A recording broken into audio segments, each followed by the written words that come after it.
안녕하십니까, 건물병원입니다. 오늘은 단열재와 화재 예방에 대해서 말씀을 드리겠습니다. 제가 제공하는 영상은 대부분 실무적인 입장에서 제작이 됩니다. 제가 현장 일을 하면서 얻은 경험들, 거기에서 발견한 어떤 문제점들을 어떻게 해결했다라고 하는 거, 그리고 어떻게 처음에 지을 때부터 하면은 좋겠다라고 하는 거, 이런 식으로 영상이 제공됩니다. 학술적으로 뭐 외국의 사례랄지 뭐 이런 것들은 사실 저는 알 수 없죠. 큰 건설 회사의 시방서랄지 단열재를 생산하는 회사에서 제공한 시방서나 뭐 이런 거, 그런 것들 중심으로 해서 제가 지식을 습득하게 되고 현장에 적용도 하고 그렇게 하고 있기 때문에 부족한 점이 있을 수는 있습니다. 그러나 실제로 공사를 하는 데 있어서는 상당히 유익할 수 있기 때문에 제가 영상을 제공하고 있는 것입니다. 드라이비트 공법이 상당히 단열에 좋습니다. 그리고 비용도 조금 들고 마감하기도 좋고요. 공기도 짧고 이렇게 해서 많이 해드렸었는데 2015년도에 의정부 화재 이후에 그에 대한 그 규제가 상당히 강화됐죠. 대형 인명사고로 이어질 수 있기 때문에 드라이비트를 해놨을 때에 1층부터 옥상층까지 전체가 그냥 순식간에 다 타서 생명과 재산에 큰 피해를 발생하기 때문에 외단열을 하는 데 있어서 상당히 그 제한이 많이 따르고 있습니다. 그러면 지금 이미 되어 있는 것들은 어떻게 할 것이냐, 그거 먼저 말씀드리고 그 다음에 신축할 때의 화재와 관련성 이런 것들을 한번 말씀을 드려보겠습니다. 제가 이 그려놓은 모양을 한번 보시면은요, 여기가 내부고 이게 콘크리트 옹벽 슬라브 이런 식이고 위에 창틀 아래 창틀, 그 다음에 드라이비트 단열재지요. 위 아래다가 점형으로 본드를 이렇게 바르고 붙여놨다는 얘기죠. 이렇게 해놓고 이렇게 있으면은 대경우에 이제 드라이비트가 그 누수에 상당히 취약합니다. 그 이유가 뭐냐면은요, 이 안으로 물이 다 어떻게 됐든 간에 이런 데가 찢어지고 이렇게 했을 때 안으로 물이 들어오면은 다 스티로폴과 그 다음에 이 옹벽 이 사이로 물이 흐릅니다. 그래가지고 이렇게 들어와서 여기 이제 실리콘 해놨으니까 안으로 물이 다 들어오는 거죠. 이런 식으로 해서 실내로 물이 유입되고 드라이비트는 아주 나쁜 자세다, 아주 누수에 취약하다, 이렇게 주장을 하고 아주 마감재가 나쁜 마감재로 이렇게 말하는 사람도 있어요. 근데 그렇지는 않아요. 그 문제점을 알면은 해결책을 제시할 수 있어야 되는 것이죠. 단열과 그 화재와 관련해서 좀 설명을 해보겠습니다. 이런 식으로 되어 있을 때 보통 이게 오래된 건물들은 이것도 그렇게 두껍지도 않아요. 뭐 100mm짜리도 잘 없고요. 한 80mm짜리나 이제 기껏해야 이제 그런 식으로 되어 있고 하는데요. 심지어 뭐 50mm짜리 이런 것도 있어요. 이때 이제 보강 방법입니다. 층별로 이제 이렇게 다 구성이 되어 있는 거죠. 이제 높은 층 같은 경우에 뭐 이제 아파트도 15층짜리 아파트도 이렇게 드라이비트로 돼 있는 것들이 꽤 있습니다. 한참 그 드라이비트가 유행할 때 그때 이제 어떻게 이걸 해결할 것인가. 단열은 좋은데 화재 확산을 어떻게 막을 것인가. 지금 그러니까는 새로 지을 때는 화재가 안 나게 규제를 하고 있으니까 당연히 화재에 별 문제가 없겠죠. 외단열 한다 할지라도. 근데 이미 해놓은 것들을 어떻게 보강할 것인가에 대해서 좀 설명을 해보려고 그렇습니다. 이렇게 단열재가 붙었을 때에 여기를 100mm 정도 이제 절개를 하고요. 이 폭을요. 여기다가 CRC 보드를 이렇게 걸칩니다. 이런 식으로요. CRC 보드가 이제 우리가 그 시멘트 보드입니다. 그래서 CRC 보드, 시멘트는 뭐 불에 안전하기 때문에 CRC 보드하고 여기다가 실리콘 쏘고 그렇게 해서 옆으로 쭉 이제 횡으로는 이어져 있는 거죠. 이거 점형이 아니고 계속 이어서 집 한 바퀴를 다 도는 거죠. 이런 식으로 이제 본드를 바르고요. 미장을 하고 미장 겸해서 이제 약간 내려와서 이제 이렇게 여기다 떡밥을 주는 거죠. 그 다음에 여기다 떡밥 주고 이제 이런 식으로 떡밥을 주고요. 대신에 여기는 위 아래는 점형으로 한다 할지라도 여기는 이제 레일식으로 다 이어져 있어야 되죠. 이게 전부 다 건물 한 바퀴를 다 돌아야 되겠죠. 이거 돌듯이. 그렇게 하고 나서 그 다음에 불에 안 타는 재질이 얼마나 있습니다. 단열재가 요즘은요. 아주 좋은 것들이 있어요. 그래서 이렇게 해가지고 여기다가 앙카를 박든지 또 칼부럭을 박든지 이렇게 해서 고정을 시켜야 되겠죠. 이 화선을 하고 해서 이렇게 상하 다 마찬가지죠. 이렇게 고정을 해줘야 되겠죠. 이렇게 해서 이제 드라이비트를 하게 되면은 다시 여기다 쏴주게 되면은 여기 밑에서 화재가 혹시 이게 탄다 할지라도 올라갈 수가 없지요. 이게 다 탄다 할지라도 위로 확산이 불가능합니다. 여기서 다 막혀 있고 이거는 불연제로 해놓고 이렇게 하기 때문에 이렇게 하면은 이렇게 해서 한 바퀴를 뺑 돌려놓으면은 이걸 막을 수가 있겠습니다. 층마다 그러니까 이런 그 화재 확산 방지 라인을 설치해 놓으면은 세 가지 이제 그 문제가 해결된다고 봐야 돼요. 그라비티의 가장 큰 약점 중에 하나가 이 누수에 취약한데요. 누수 문제가 이렇게 되면은 밖으로 빠져버리기 때문에 이 창틀 안으로 물이 못 들어가죠. 이리 흐르던 물이 밖으로 빠지니까. 그래서 누수의 문제가 해결되고 또 화재 확산을 막을 수가 있고 그 다음에 이렇게 단열재를 붙여주기 때문에 역시 단열도 보강이 되고 이런 식으로 기존 건물에 드라이비트가 되어 있는 것은 해결을 하면 되겠습니다. 내단열은 왜 화재에 대해서 화두가 되지 않느냐면요. 물론 그 독가스 발생하지 않기 위한 얘기들이 나오고는 있지만은 그렇게 큰 영향을 받지 않는 이유가요. 여기다가 단열재를 예를 들어서 이렇게 여기다 또 넣어놨다고 해요. 예, 단열재를 넣어놨어요. 예. 단열재를 넣어놨을 때에 이렇게 떡밥 넣고요. 그 다음에 여기에 대개 이제 그 일반 주택 같은 경우에 여기에 석고보드를 쳐놓죠. 여기다요. 이게 방패막이가 돼가지고 여기서 불이 옮겨 붙을 수가 없죠. 이따 이제 그 영상을 보시겠습니다만은 이렇게 불이 불가능해요. 특히 이거 투피를 쳐놨다. 그러면은 거의 뭐 이렇게 달라붙지 않습니다. 이거를 이렇게 석고보드 이런 걸로 하지 않고 목재로 한다 할지 합판으로 한다 할지 불에 붙는 재질로 해놨을 때는 굉장히 위험하겠죠. 이렇게 안 하고 혹시 요즘 아주 간단하게 쓸 수 있도록 나온 게 있어요. 아이소핑크에다가 여기다 PVC 골판지를 붙여서 그렇게 판매하는 업체가 있더라고요. 저도 가끔 쓰고 있습니다. 아주 간단하게 쓸 수 있기 때문에 그 위에다 도배 바로 하면은 간단하고 13mm 같은 거 이런 거는 위에 몰딩을 손대지 않고 그냥 붙여만 주면 되는 이런 식으로 하다 보니까 너무 쓰기가 편해요. 그러니까 할 수는 있는데 이걸 그냥 집 전체에다 한다 할지 뭐 이런 것은 너무 무책임한 일이 아닌가. 골판지 그거는 바로 녹아버리고 또 뒤에 이게 난연과는 아무 관계없이 독가스 많이 나오는 그런 재질로 되어 있기 때문에 안 되겠죠. 그래서 이렇게 화두가 되지 않고 그 다음에 또 화재 확산이 그렇게 문제가 안 되니까 외단열은 그냥 타고 쭉 올라가 버리죠. 그리고 외단열에 있어서요, 왜 그렇게 화재가 확산이 되는가 하면은요, 이 앞부분이요, 이 속부분이 이 사이가 점형으로 다 돼 있어가지고 이쪽이 타기 전에 이 속이 다 타버립니다, 이게요. 왜냐하면 이게 굴뚝 역할을 해가지고요, 엄청난 이게 빌딩이 예를 들어서 높이 이렇게 뭐 한 10층, 15층짜리 돼 있는데 여기 불이 붙었다 하면은요.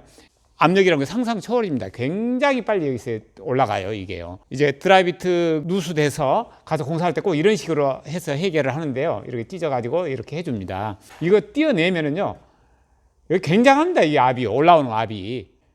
근데 이게 만약에 불이 나가지고 이 연기가 올라온다. 연기는 진짜 이거 뜨거운 공기라서 더 이게 빠르죠. 그래서 이게 그냥 금방 다 타버리고 다 떨어지고 막 엉망이 되는 거죠. 이거 겉에를 타고 이렇게 올라가는 게 아니고 불이요, 이 속을 타고 올라간다고 봐야 되는 것이죠. 근데 이 안에는 그런 현상이, 굴뚝 현상이 별로 안 일어나잖아요. 그래서 화재에 대한 그런 문제가 옛날부터 난연폼이 아니었다 할지라도 별 문제가 안 됐던 것입니다.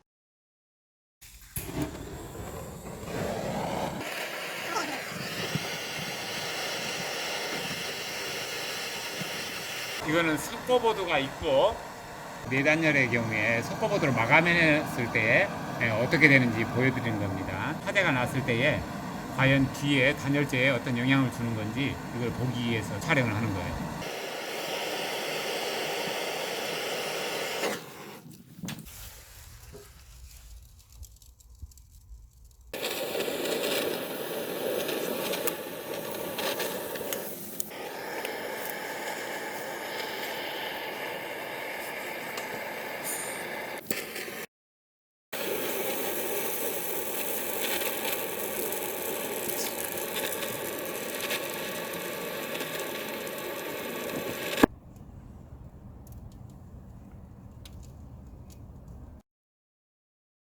신축할 때는요, 어떤 식으로 해야 완성도가 높은지 조금 설명을 해 보겠습니다. 이게 이제 외벽이라고 생각하고요. 여기다 단열재, 빨간 게 단열재입니다. 떡밥을 이런 식으로 이제 넣어서 이제 해 놓은 거죠. 이렇게 되게 이제 점형으로 돼 있죠, 이게요. 이때 꼭 나중에 시간이 지나면은 이 단열재가 우는 것을 볼 수 있어요. 여기가 꼭꼭 이렇게 들어가요. 이렇게 쏙쏙 들어가요. 이런 식으로 생기는 거죠. 이런 식으로 이렇게. 이런 식으로 생긴 이유가 뭐냐면요, 이쪽에는 본드 미장을 해놨고 단열재를 수축하는 성질이 있기 때문에 나중에 뜯어서 보면요, 여기가 이런 식으로 날카롭게 이렇게 돼 있습니다. 좀 과장해서 설명하면 이런 식으로 돼 있다는 거죠. 이렇게 줄어요. 이게 당연히 이게 달라붙으면서 여기는 배가 나오고 여기는 들어가고 이제 이런 식으로 생겨요. 그래서 이런 것들을 막으려고 할 때에 어떻게 해야 되느냐, 여기 한 판이라고 생각해 봅시다. 이렇게 가요. 그러면 여기가 이제 들어간다는 거죠. 들어간다는 말은 단열이 제대로 안 된다는 뜻도 됩니다. 그래서 이런 식으로 벌어지면서 이 대류가 일어나고 막 이래요. 또 찢어졌을 때에 대류가 아주 심하게 일어나고 이 단열 성능이 현저히 떨어지죠. 기본적으로 묵힌 걸 써야 되고요. 뭐 학술적으로는 뭐 70일 무슨 대형 건설업체 시방서에 보면은요, 이게 3개월 묵히도록 그렇게 돼 있더라고요. 다 안정된 상태에서 숙제해야 되고, 그렇게뿐만이 아니고 할 수 있으면 여기다가 이제 그 본드를요 한 바퀴 돈다는 거죠. 이렇게. 지금은 그 손바닥만 하게 이제 그런 식으로 이제 이게 나오게 하는데, 그게 아니고 그게 다 이어서 하든지 아니면 지금처럼 겸용으로 하되 테두리에다가 싹 돌아가면서 우레탄 폼, 일회용 폼 있지 않습니까? 아니면은 그 건용으로 한다 할지, 저는 이제 그 본드식으로 나와 있는 게 있어요. 그걸로 해놓으면 이제 접착도 잘 되고 단열도 보강되고 대리도 막고 줄어드는 것도 막고 이렇게 다양한 어떤 기능을 수행할 수가 있습니다. 그 다음에 또 중요한 게요, 이거를 드라이비트를 하기 전에, 외단열을 하기 전에 여기 이제 창이 예를 들어서 있잖아요. 이렇게 창이. 그러면은 드라이비트 하기 전에 미리서 다 실리콘 다 쌓아야 됩니다. 창틀에다요. 네, 그래서 비를 한번 맞히는 게 좋겠죠. 비가 와도 물이 안 새는 것을 확인하고 그리고 이 드라이비트를 하는 게 맞습니다. 이제 제가 제안을 하는 거고요. 이렇게 하는 데는 없는 것 같아요. 보니까요. 이 영상을 보신 분들은 이제 앞으로 집 지으면은 이렇게 지으시면 되겠죠. 그러면 이제 제가 방수해 먹을 일이 없겠죠. 유의사항은 이 정도 하면 되지 않을까 싶습니다. 다음은 중공벽 단열에 대해서 좀 알아보겠습니다. 중공벽이라는 건 중간에 비어 있다는 뜻이죠. 콘크리트 옹벽이 있고 보통 이제 치장벽돌을 이렇게 쌓죠.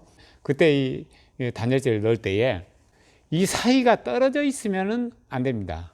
단열이 아주 취약해요. 이게 이제 잘 숙성된 걸로 해서 여기를 붙여야 되는데, 가장 좋은 방법은 아예 거푸집에다가 단열재를 넣고 그냥 레미콘을 쳐버리면은, 그러면 딱 붙어가지고 아주 좋겠죠. 이 중간에 공간이 있으면 안 돼요. 공간이 있으면 어떻게 됐든 간에 어디론가 이게 들어올 가능성이 그만큼 많죠. 이게 대류가 발생할 가능성이. 대신 이제 그렇게 안 하고 그냥 나중에 붙이는 방법으로 하게 됐다. 그럴 때에 붙이는 방법은요, 역시나 판의 그 가장자리에다가 꼭 우레탄 폼 본드를 돌리는 것이 맞습니다. 그렇게 해서 한 장 한 장이 독립적으로 단열을 유지할 수 있도록, 혹시 전체가 어떤 영향을 받지 않도록, 어디가 찢어지거나 수축에 의해서 한 장이 혹시 뭐가 잘못된다 할지라도 건물 전체에 영향을 주지 않도록 그런 식으로 하는 게 좋겠습니다. 이렇게 사이사이 다 폼이 들어가야 되는 것이죠. 물론 이때 철사를 이제 얽어매는 식으로 하게 돼 있죠. 그렇게 하고 여기다가 이제 방습을 위해서 또 비닐을 친다. 이제 이렇게 봐야 되겠죠. 근데 이게 안 붙어 있다. 이 중간에 그냥 뭐 전혀 밀실하게 안 됐다. 그러면은 쪽에다 이제 비닐을 쳐야 된다고 이제 그렇게 말하기도 해요. 근데 저는 그렇게 보지 않습니다. 반드시 신축한다고 하면은 여기를 아예 밀봉을 하고 이 사이를 없게 하고, 그다음에 여기다가 방습을 위해서 비닐을 한번 지나가는 거. 이 정도로 보면 되겠습니다. 이때도 마찬가지입니다. 벽돌이 방수가 된다고 생각하면 안 돼요. 방수가 안 된다고 생각을 하고 이 모든 시스템을 갖춰야 되고, 창을 할 때 역시 마찬가지입니다. 창을 놓고 이때도 역시나 비를 맞춰서 물이 안 새는 걸 확인하고 그 다음에 다음 공정으로 들어가는 걸로, 단열재를 넣는다 할지 그 다음에 치장 벽돌을 싼다 할지 이런 것들이 이게 방수 안 된다, 이런 전제하에서 모든 공정이 이루어져야 나중에 애를 먹지 않습니다. 이런 건이 많아요, 사실요. 그래서 여기 나중에 여기다 발수제 뭐 3년 만에 한 번씩 바르고 안 되겠죠, 그렇게 하면은. 옥상 단열을 한번 보겠습니다. 옥상에다 슬라브 위에다 올릴 때는 당연히 이거는 이제 그 습기에 강한 재료를 써야 됩니다. 슬라브 밑에다 할 때, 내단열로 할 때야 뭐 이제 상관이 없겠습니다만은, 이때에 이제 주로 이제 아이소핑크나 경질 우레탄 폼보드 이제 이런 것도 이제 사용될 수 있겠고요. 습기에 강한 재질로. 이때에 이제 어디에다 방수층을 둘 것이냐, 방수 중점으로 이제 할 때에 여기다가 이제 전통적으로 보면 여기다 이제 방수를 이제 이렇게 하고 그 다음에 그 위에다 놓고 이제 이렇게 돼 있어요. 여기 그 생산업체 거 그 시방서를 보면은 그렇게 안 돼 있어요. 그냥 이 위에다가 방수를 하도록, 콘크리트 위에다 바로 이걸 올리는 걸로, 그렇게 해서 이게 보호되도록 이런 식으로 돼 있더라고요. 근데 제가 이제 아파트에 가보면은 이렇게 안 돼 있고 바닥에 돼 있을 때 이렇게요. 그래서 밑에서 뚫으면은 물이 그냥 엄청 쏟아지죠. 이게 문제가 됐을 때에 방수를 하기 위해서 제가 이제 개를 집어넣거든요. 여기 누수가 되면은. 그러려고 이제 구멍을 뚫지 않습니까? 페카 구멍을요. 그러면은 물이 막 폭포수처럼 막 쏟아져요. 그 물에 강한 재질로 돼 있다라고 하는 것을 증명하는 것이죠. 단열재 아래다 방수는 방수대로 또 하고, 그 다음에 위에다 완벽한 방수를 하는 게 중요하죠. 지금 소개되고 있는 것 중에 그 대형 건설사에서 사용하고 있는 것 중에 메스틱 방수라고 있죠. 그 계리예요. 그게 상당히 그 완성도가 높아요. 잘만 그 시방서대로만 잘 해놓으면은 그것도 역시나 그 약점이 있기는 있습니다. 근데 그것까지 이제 극복한 그런 계를 타입을 따르는 그런 방수 공법이 있어요. 제가 이제 특허가 만약에 이제 나면은 제가 이제 공개를 하겠습니다만은 완벽한 방수가 있습니다. 이게요. 절대로 물이 이리 침투할 수 없는.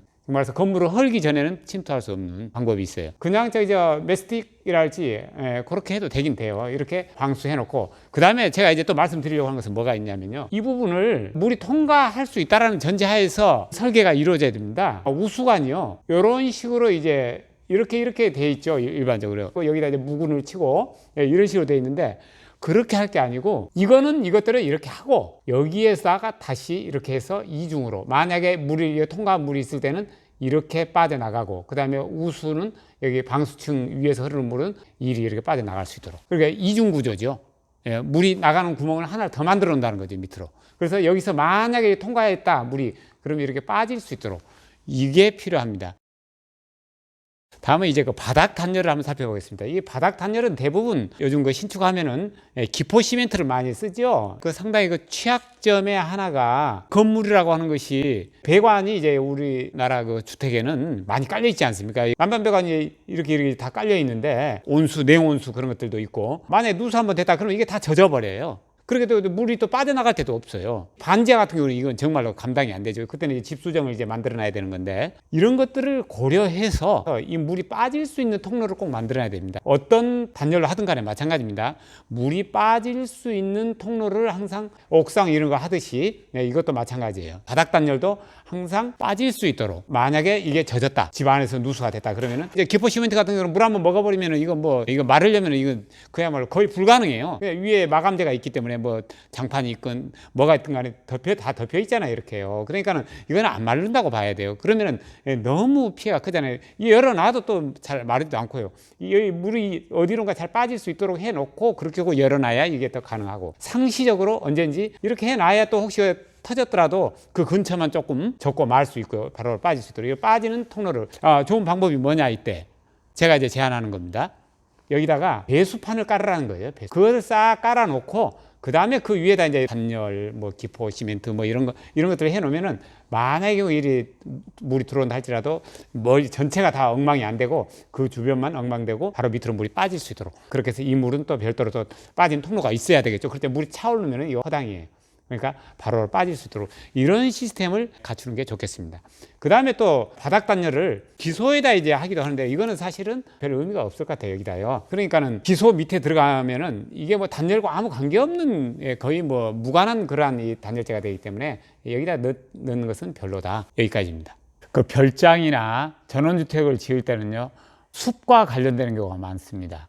그때는 한 가지 고려해야 될 게 있습니다. 이 지붕을, 마감재를 아스팔트 싱글로 해놓으면 상당히 예쁘고 주변 환경과 어울려요. 그런데 이제 그때 조심해야 될 게, 산불이 옮겨 붙으면 안 되겠죠. 그래서 추천해 볼 수 있는 게, 여기에다가 난연 패널을 씌우고 그 다음에 위에다가 아스팔트 싱글을 얹는 그런 방식이 가능하지 않느냐. 그리고 제가 양평에서 별장에다 한번 그 드라이비트를 해준 적이 있었어요. 근데 나중에 1년 뒤에 연락이 왔는데 딱따구리가 쪼아먹는다는 거예요. 그래서 드라이비트는 난연으로 해놔도 또 그런 또 문제가 또 있는 것이죠. 그래서 그것까지 다 고려해서 조수 피해까지 고려해서 마감을 하는 게 좋겠습니다.